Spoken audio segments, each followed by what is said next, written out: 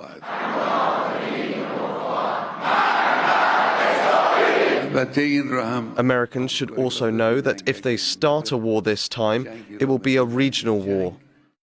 Weeks of diplomatic effort to de-escalate followed, with Oman mediating 3 rounds of indirect talks between the US and Iran.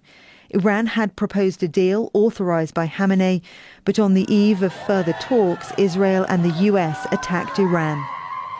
With the assassination of Ayatollah Khamenei, Iran now stands at a historic crossroads, facing a future without the man who had guided the nation through turbulent times for decades. दोस्तों, मैं आपको यह भी बतलाना चाहता हूं कि इस खबर के आने के बाद अल जजीरा क्या लिखता है, गौर फरमाया जाए। वहीं खामेनी की मौत से जुड़े दावों के बाद ईरान के कराज शहर में कथित तौर पर जश्न मनाते दिखे लोग। एक सोशल मीडिया वीडियो जिसे एक्स पर साझा किया गया और उसे बीबीसी फारसी ने सत्यापित भी किया है, उसमें कुछ ईरानियों को कराज में ईरान के supreme leader Ayatollah Ali Khamenei की मौत की रिपोर्ट के बाद जश्न मनाते देखा गया है। हालांकि यह सब डोनाल्ड ट्रंप के एक्स पर पोस्ट के पहले हुआ था।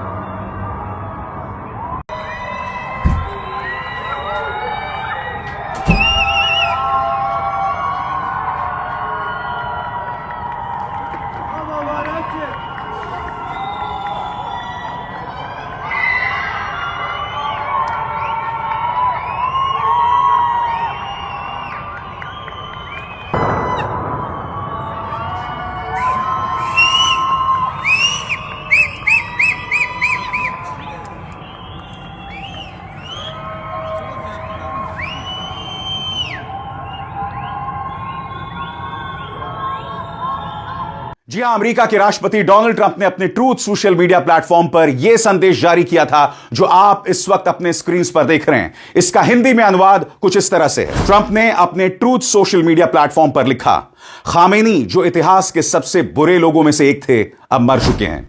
यह सिर्फ ईरान के लोगों के लिए न्याय नहीं है, बल्कि उन महान अमेरिकियों और दुनिया के कई देशों के उन लोगों के लिए भी न्याय है जिन्हें खामेनी और उनके खूनी गिरोह ने मार डाला या घायल कर दिया। वो हमारे खुफिया और अत्याधुनिक ट्रैकिंग प्रणालियों से बच नहीं सके और इस्राएल के साथ मिलकर किए गए अभियान में ना तो वे और ना ही उनके साथ मारे गए दूसरे नेता कुछ कर सके। सबसे बड़ी बात दोस्तों, इस्राएल के हमले में इस्राएल ने एक स्कूल पर हमला किया और उस स्कूल में 100 लोग मारे गए, जिसमें बच्चे भी शामिल हैं। सबसे शॉकिंग बात दोस्तों, जब वो हमला हुआ था तो उसकी आलोचना मध्य पूर्व में किसी मुस्लिम देश ने नहीं की। सही सुना आपने, सब लोग ईरान की आलोचना कर रहे थे, मगर कायरता का आलम देखिए दोस्तों, किसी ने भी इस्राएल द्वारा किए गए हमले जिसमें 100 स्कूली बच्चे, और यह स्कूल जो है लड़कियों का स्कूल था, वहां पर इस्राएल ने हमला किया, मगर किसी ने उसकी आलोचना नहीं की। आज यह बहुत जरूरी हो जाता है सुप्रीम लीडर खामेनी की मौत के बाद कि उनके मायने क्या थे और भविष्य में इसका क्या असर पड़ने वाला है, गौर फरमाया जाए। खामेनी ने 1989 में इस्लामिक रिपब्लिक की कमान संभाली, जब उससे एक दशक पहले इस्लामिक क्रांति का नेतृत्व करने वाले करिश्माई नेता आयतुल्लाह रुहुल्लाह खोमेनी की मौत हो गई थी। जहां खोमेनी उस क्रांति के वैचारिक ताकत थे जिसने रजा पहलवी राजशाही को खत्म किया, वहीं खामेनी ने ईरान की सेना और अर्ध सैनिक ढांचे को आकार दिया। यही ढांचा एक तरफ ईरान के दुश्मनों से रक्षा करता है और दूसरी तरफ उसे अपनी सीमाओं से बाहर भी प्रभाव देता है। सुप्रीम लीडर बनने से पहले खामेनी 1980 के दशक में इराक के साथ खूनी युद्ध के दौरान ईरान के राष्ट्रपति थे। उस लंबी और थका देने वाली लड़ाई और इस बात ने कई पश्चिमी देशों ने इराकी नेता सद्दाम हुसैन का साथ दिया। खामेनी के मन में पश्चिम, खासकर अमेरिका के प्रति गहरा अविश्वास पैदा कर दिया, ऐसा विश्लेषकों का कहना है। यही सोच उनके लंबे शासन की बुनियाद बनी। इससे धारणा मजबूत हुई कि ईरान को हमेशा बाहरी और अंदरूनी खतरों के खिलाफ चौकन्ना और रक्षा की स्थिति में रहना चाहिए। ईरान मामलों के विशेषज्ञ और Iran grand strategy a political history के लेखक वली नस्र कहते हैं, लोग ईरान को एक धार्मिक शासन थियोक्रेसी के रूप में देखते हैं क्योंकि खामेनी पगड़ी पहनते हैं और राज्य की भाषा धर्म से जुड़ी है, लेकिन असल में वो एक युद्धकालीन राष्ट्रपति थे जो युद्ध के अनुभव के साथ इस सोच से बाहर आए कि ईरान असुरक्षित है और उसे मजबूत सुरक्षा की जरूरत है। उनके नजरिए में अमेरिका ईरान का दुश्मन है और क्रांति, इस्लामिक रिपब्लिक और राष्ट्रवाद ये सब अलग नहीं है बल्कि एक ही ढांचे का हिस्सा है जिन्हें हर पल में सुरक्षित रखना जरूरी है। और आगे बढ़ने से पहले एक जरूरी संदेश, मेरे कार्यक्रमों के लिए आप नोटिफिकेशन का इंतजार मत कीजिए, मेरे चैनल में जाइए और खुद जाकर कार्यक्रम देखिए और रहिए अपडेटेड। मगर बड़ा प्रश्न, खामेनी की मौत के बाद क्या होगा?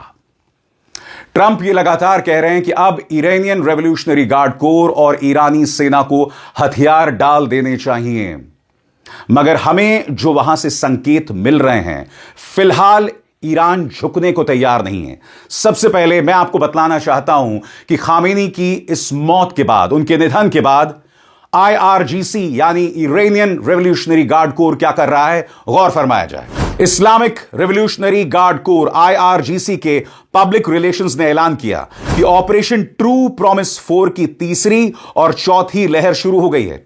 यह कार्रवाई शनिवार 28 फरवरी 2026 को इस्लामिक रिपब्लिक के खिलाफ हुए अमेरिका इस्राइल हमलों के जवाब में की जा रही है, जबकि उसी वक्त तेहरान वॉशिंगटन के बीच ओमान की मध्यस्थता में न्यूक्लियर बातचीत चल रही थी।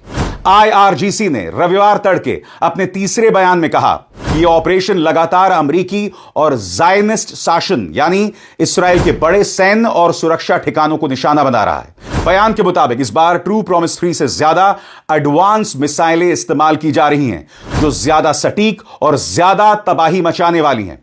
बयान में कहा गया है कि IRGC की फोर्सेस इलाके में दुश्मन के स्थायी और मोबाइल ठिकानों को ईरानी मिसाइलों और ड्रोन से निशाना बनाने के लिए पूरी तरह तैयार हैं। इससे पहले शाम IRGC ने दावा किया कि अमेरिकी जहाज MST को ईरानी नौसेना की मिसाइलों से गंभीर नुकसान पहुंचा है। अमेरिका और इसराइल ने ईरान के 24 प्रांतों के कई शहरों में हवाई हमले किए थे, वो भी वियना में ईरान के न्यूक्लियर प्रोग्राम पर तय बातचीत में सिर्फ 2 दिन पहले। जैसे कि आप जानते हैं दोस्तों, सोमवार को टेक्निकल पक्ष यानी कि अमेरिका और ईरान के टेक्निकल पक्ष के बीच में बातचीत शुरू होने वाली थी, मगर जाहिर सी बात है कि खामेनी की मौत के बाद यह पूरी बातचीत जो है अब पूरी तरह से पटरी से उतर चुकी है। जैसे मैंने कहा, यह ईरान के लिए एक बहुत बड़ा झटका है और अब यह देखना है कि खामेनी की मौत के बाद क्या वाकई IRGC ईरानी सेना हथियार डाल देंगे। मैं आपका ध्यान खींचना चाहूंगा ईरान के बड़े नेता अली लारिजानी के इस बयान की तरफ गौर फरमाया जाए। अली लारिजानी जो सुप्रीम नेशनल सिक्योरिटी काउंसिल के सचिव हैं, उन्होंने कहा है कि ईरानी जनता अमेरिका और इसराइल को उनके हमलों पर पछताने पर मजबूर कर देगी। लारिजानी ने शनिवार को अपने X अकाउंट पर लिखा, हम ज़ायनिस्ट अपराधियों और घटिया अमेरिकियों को उनके किए पर पछतावा कराएंगे। ईरान के बहादुर सैनिक और महान जनता इन अत्याचारी अंतर्राष्ट्रीय शैतानों को ऐसा सबक सिखाएंगे जिसे वे कभी नहीं भूल पाएंगे। इससे पहले उसी दिन अमेरिका और इसराइल ने ईरान के 24 प्रांतों के कई शहरों में हवाई हमले किए, जिसमें सैन्य ठिकानों के साथ साथ रिहायशी इलाकों को भी निशाना बनाया गया है। ईरानी रेड क्रेसेंट सोसाइटी के मुताबिक स्थानीय समय 8:45 तक कम से कम 201 लोगों की मौतों की पुष्टि हो चुकी है। उस समय तक 737 लोग घायल बताए जा रहे हैं। तो यकीनन दोस्तों, एक बहुत बड़ा अध्याय न सिर्फ ईरान का बल्कि मध्य पूर्व का एक बहुत बड़ा अध्याय आज समाप्त हो गया, आज खत्म हो गया। मगर जैसे मैंने कहा, अब सबकी निगाह होगी कि ईरान के सुप्रीम लीडर के उत्तराधिकारी कौन होंगे, खामेनी के बाद कौन। और इससे जुड़ी तमाम जानकारी मैं अपने मंच पर आप तक पहुंचाता रहूंगा दोस्तों, क्योंकि आप जानते हैं कि इस मंच पर तथ्यों के आधार पर मैं आप तक जानकारी पहुंचाता हूं। ईरान के सुप्रीम लीडर खामेनी के बाद कौन, ईरान अब क्या करने जा रहा है, क्या ईरान घुटने टेक देगा या इसका करारा जवाब देगा? ये तमाम सवालात इस वक्त हमारे सामने हैं और इसके लिए हमें इंतजार करना पड़ेगा आज दिन भर के घटनाक्रम पर। अब अभिसार शर्मा को दीजिए इजाजत। नमस्कार।